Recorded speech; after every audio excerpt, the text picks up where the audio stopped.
listening to European Parliamentary Research Service podcasts on migration. Pushed by war and poverty and pulled by the dream of a better life, hundreds and thousands of people embark on perilous journeys to reach the EU's borders. In this podcast, we'll look at EU action to respond to this unprecedented migratory crisis and the challenges ahead. Stay with us. According to Frontex, the EU's external borders agency, more than 1,200,000 people entered the EU illegally by the end of October 2015, compared to 235,000 during the same period a year earlier. That's 5 times more. These figures comprise both asylum seekers who are escaping persecution in their own country and economic migrants who are escaping poverty. According to the European Asylum Support Office, in the first 9 months of 2015, more than 890,000 people, mainly from Syria, Iraq, Afghanistan and the Western Balkans, have asked for asylum in the EU, especially in Germany, Sweden, Italy, France and Hungary. But to reach the EU's doors, migrants must travel routes fraught with perils. The UN Refugee Agency estimates that more than 2,600 people have drowned in the Mediterranean this year by trying to reach the Greek and Italian shores, and the so-called Western Balkans route is rapidly turning into a lucrative business for human traffickers. In the face of this humanitarian drama, the EU has been forced to take quick decisions and rethink the way it has traditionally dealt with migration and asylum issues. Let's take a closer look.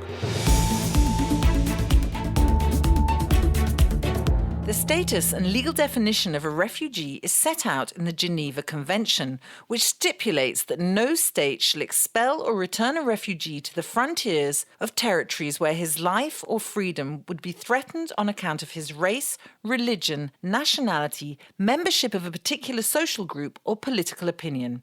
And while this principle applies in all EU member states, there's no such thing as a common EU migration and asylum policy. However, there is a set of provisions both at EU and member states level which seek to harmonise the way in which asylum seekers are treated across the EU, covering issues such as which member state is responsible for hearing an asylum claim, the procedures to be used in reviewing the asylum claim, and the living conditions pending a decision. The so-called Dublin system establishes the first member state an asylum seeker entered is responsible for examining their application. But the current migratory pressure in the southern and eastern borders of the EU has brought the asylum systems in countries such as Italy, Greece, Slovenia or Hungary to a collapse. Against this background, the EU and its member states are struggling to find durable solutions.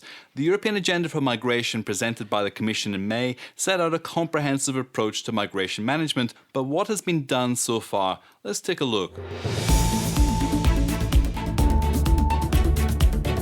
One of the first measures was to beef up Frontex joint operations Poseidon and Triton to save lives at sea.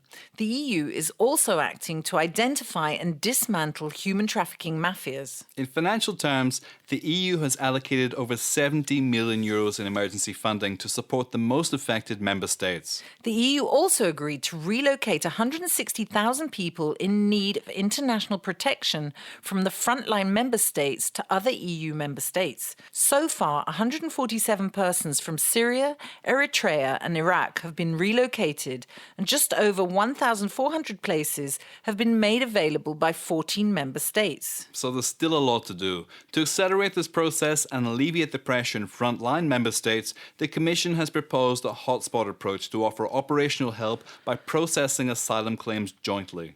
In total, 11 hotspots have been set up between Greece and Italy, staffed with EASO, Frontex and Europol experts to help register and fingerprint migrants as they step onto EU soil. For the EU, registering migrants is a precondition to be able to relocate them into other EU countries. The Commission has also proposed to establish a common EU list of safe countries of origin, initially comprising Albania, Bosnia and Herzegovina, the former Yugoslav Republic of Macedonia, Kosovo, Montenegro, Serbia and Turkey, in order to fast-track asylum applications from citizens of these countries. So where do we stand now? At a meeting on the Western Balkans migration route on the 25th of October in Brussels, leaders agreed on a plan of action to improve cooperation and step up consultation between the countries in the region to tackle the refugee crisis.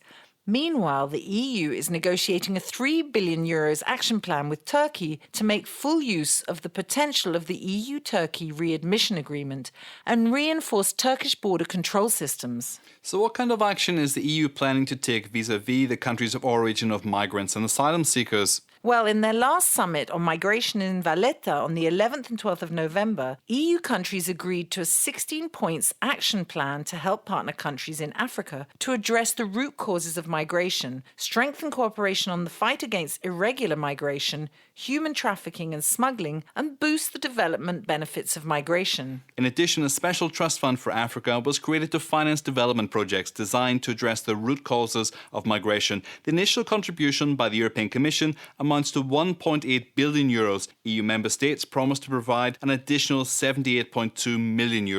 The Parliament, on its side, has repeatedly called on member states to act quickly and in solidarity with each other to help alleviate one of the worst humanitarian dramas the EU has ever faced. You're listening to the European Parliamentary Research Service podcasts.